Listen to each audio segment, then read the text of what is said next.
Check out this little tag. You've seen it on blue jeans and boots and lots of other stuff. Made in USA. It's everywhere right now, between the tariffs. My favorite word in the English dictionary is the word tariff. The supply chain chaos. What the hell? And the real push for localization. McDonald's plans a $200 million investment to promote regenerative practices on U.S. cattle ranches. We are winning, guys. American made is cool again. But here are the facts. Most of the time, made in America is a lie. And I used to be part of the problem.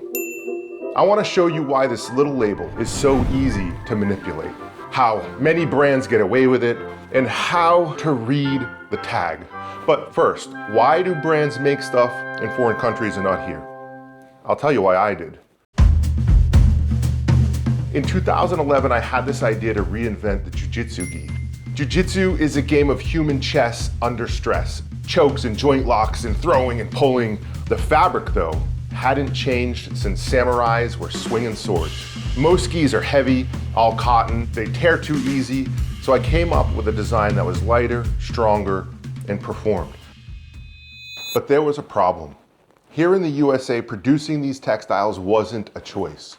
When I searched for a manufacturer, I found abandoned mills and rusty machines lost to time. But what happened?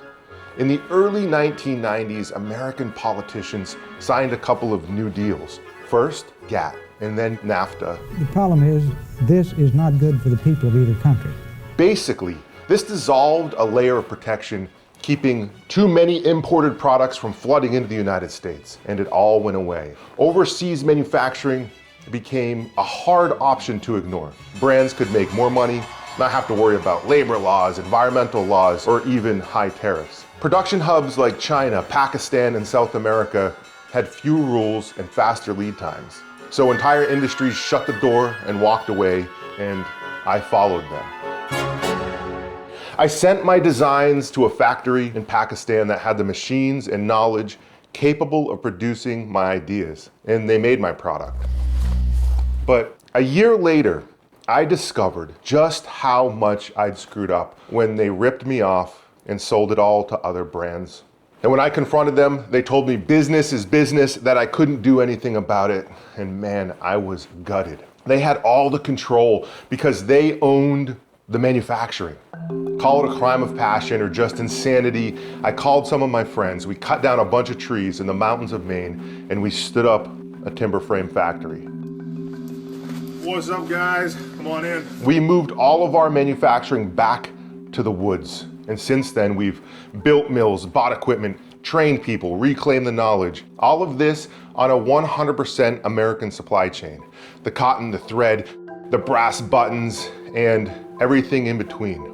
But doing it for real showed me something ugly. It showed me just how low the bar is to claim that coveted Made in USA label.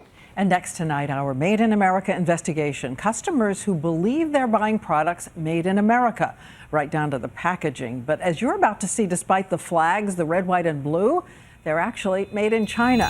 There's a 42-page legal guide from the FTC, the agency that controls labeling in the United States, that explains how to use or abuse this claim without technically breaking the law.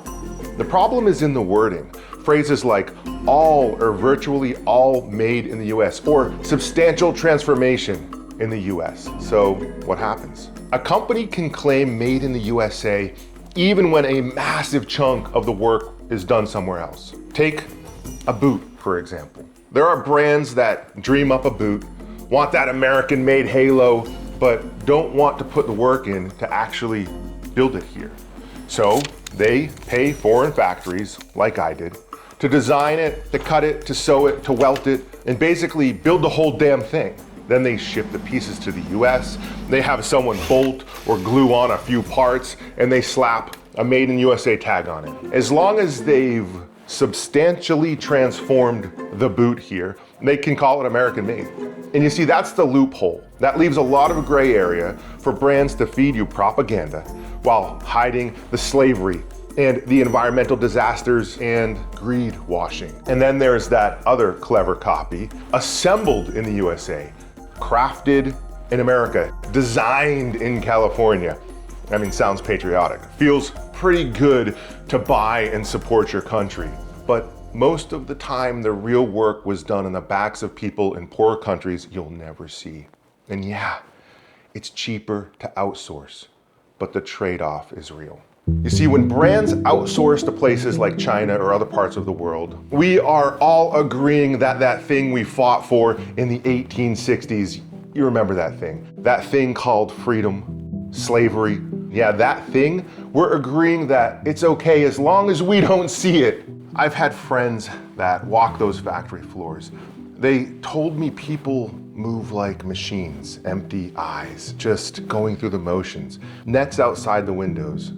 Apple's been taking increasing heat for the way they run their factories. This one is surrounded by suicide nets.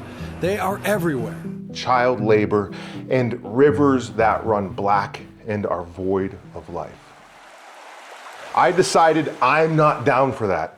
And I don't think most Americans, if you knew the truth, you would be either. It seems the whole world knows the power of saying something is made in America. And many are putting American flags all over their products, even when they're not made here. One viewer asking, what are they thinking? So people start waking up. A few years back, there was a woman who wanted a mattress pad that wasn't from China. And she bought one from the Pottery Barn because the advertising said crafted in America from domestic and imported materials. Sounded good. Then the pad showed up, and after inspecting it, she discovered that it had been in fact manufactured in China. The truth was buried on a very small, hard to see label most people would never even read.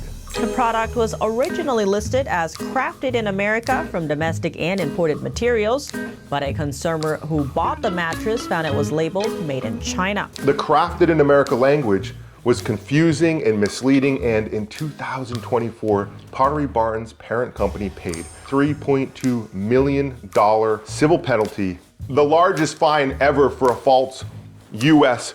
origin claim. The consumer reported the case to a consumer watchdog agency, which tipped off the FTC. The mattress pad is now listed as imported. Also in 2024, there was a study that revealed 77% of Americans would rather buy something made here at home. Why? Because many of us still know what America is capable of. Think about our golden age of manufacturing. We were building boots and blue jeans and parachutes our grandfathers landed with when they liberated Europe, and that stuff wasn't built for a season. It had to work, and so people cared. They once took pride in it, and that's what American made used to mean. When the USA puts its mind to something, it can still be the best in the world. I believe that. I bet on that. When we rely on ourselves to make what we need, we are strong, we have pride, and most importantly, we have purpose. Not consumption, but making. This is a new leather. It's called Coffee Ranger. Wow. It's a beautiful boot. A strong manufacturing base isn't just about jobs. It's about national security. It's being able to stand on our own 2 feet, not at the mercy of some foreign overlord and foreign supply chains and ports and tariffs and politics we don't control. When we make things here, we're not just building products, we're manufacturing our future. That's why we changed this little tag at origin. We used to say made in America, and now we say built by freedom. Because for us, everything we make is built 100% on an American supply chain, and we exhaust all efforts to do that. In contrast to that earlier example, if you trace an origin boot or a pair of jeans back to its source, you won't end up in some soulless factory in a far-off land. You'll find a farmer raising cattle on American soil, growing cotton, feeding his family. You'll find tanneries and mills and truck drivers, and every stitch, every sole, every seam passes through American hands. So the next time you see that tag, stop for a second and ask yourself, who really made this?